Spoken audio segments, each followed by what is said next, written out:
आगे बढ़ते हुए बात करते हैं अध्याय नंबर 2 उदाहरण नंबर 6। उदाहरण नंबर 6 हमें दिया है, जांच कीजिए कि x प्लस 2 बहुपदों x की घात 3 plus 3x square plus 5x plus 6 और 2x प्लस 4 का एक गुणनखंड है या नहीं। हमें यह जांच करनी है कि जो x प्लस 2 दिया है वो इस बहुपद और इस बहुपद का एक गुणनखंड है या नहीं। तो यहाँ पे आप देख सकते हैं कि आंसर यहाँ पे 0 आ रखा है और इसमें भी 0 आ रखा है। ठीक है, यदि अगर 0 आंसर आ जाता है तो हम बोलेंगे बहुपद है, सॉरी गुणनखंड है, और अगर आंसर 0 नहीं आता है तो हम बोलेंगे गुणनखंड नहीं है। तो जैसा कि हमें दो बहुपद दिए हैं तो हम एक पहला बहुपद ले लेते हैं और इसको px के इक्वल ले लेते हैं। ठीक है, तो यहाँ पे लिख देंगे, सबसे पहले सॉल्यूशन डाल देंगे।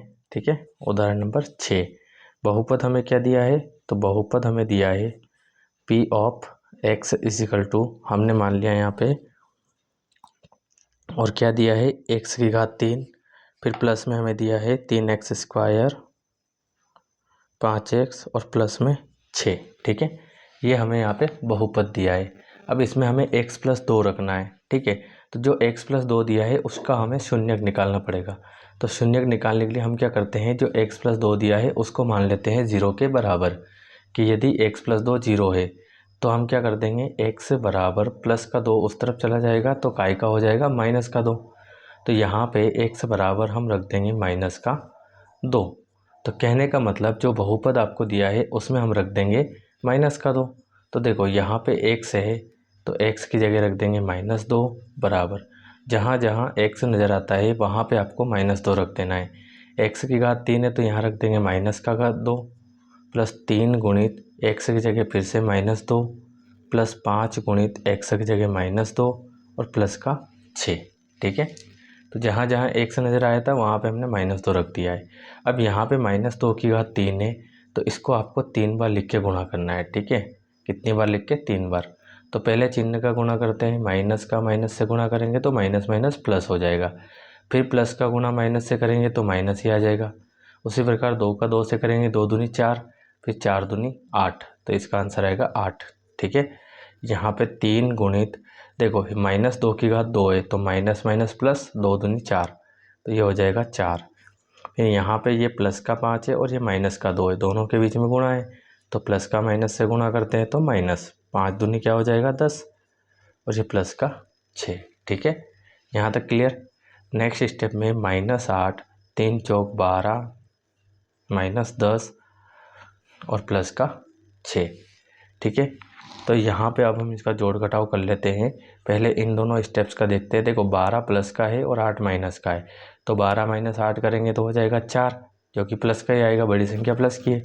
यहाँ पे 10 और 6 में से 10 बड़ी संख्या है तो बड़ी संख्या का चिन्ह माइनस, और 10 में से 6 गया तो बचा 4। ठीक है, अगले स्टेप में हम देखते हैं 4 में से 4 गया तो क्या आ जाएगा 0।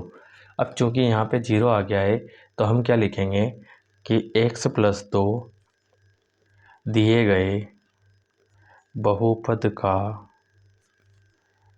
आंसर आपको पूरा लिख के आना है, x प्लस 2 दिए गए बहुपद का एक गुणनखंड है। ठीक है, कौन सा बहुपद, जो हमने अभी हल किया था वो वाला। ठीक है, तो ये हो गया आपके पहला। अब इसी प्रकार हमको दूसरा बहुपद दिया है तो फिर से हम लिख देंगे यहाँ पे तथा, है ना, दोनों साथ में है इसलिए तथा लिखना पड़ेगा।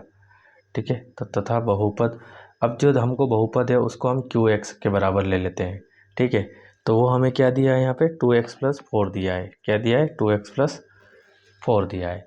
ठीक, तो इसमें भी वही करेंगे, जो x प्लस 2 है वो ले लेते हैं फिर से 0 के बराबर। ठीक है, यदि x प्लस 2 बराबर क्या ले लिया 0, तो x बराबर प्लस का 2 उस तरफ जाएगा तो काय का हो जाएगा माइनस का, तो माइनस का 2 रखने पर। ठीक है, तो फिर से जो बहुपद हमें दिया है उसमें जहाँ x है वहाँ पे -2 रखना है।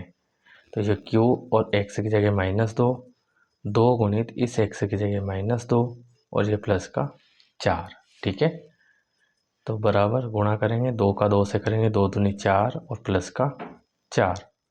तो यहाँ पे क्या देखते हैं, एक 4 माइनस का है और एक प्लस का है, तो आंसर फिर से क्या आ जाएगा 0। तो यहाँ पे भी लिख देंगे, अतः x प्लस 2 दिए गए बहुपद का एक गुणनखंड है। क्या लिख देंगे, एक गुणनखंड है, और ये हो जाएगा आपके इसका आंसर। ठीक है, तो उम्मीद है आपको समझ में आ रहा होगा, और अगर फिर भी कोई डाउट है तो आप मुझे कमेंट कर सकते हैं। आप इसे नोट कर लीजिए, उदाहरण नंबर 6 इम्पोर्टेंट है, एग्ज़ाम में आने के चांसेस हैं, तो यहाँ से नोट करिए, उसके बाद ये, और उसके बाद ये। ठीक है गाइस, मिलते हैं नेक्स्ट वीडियो में।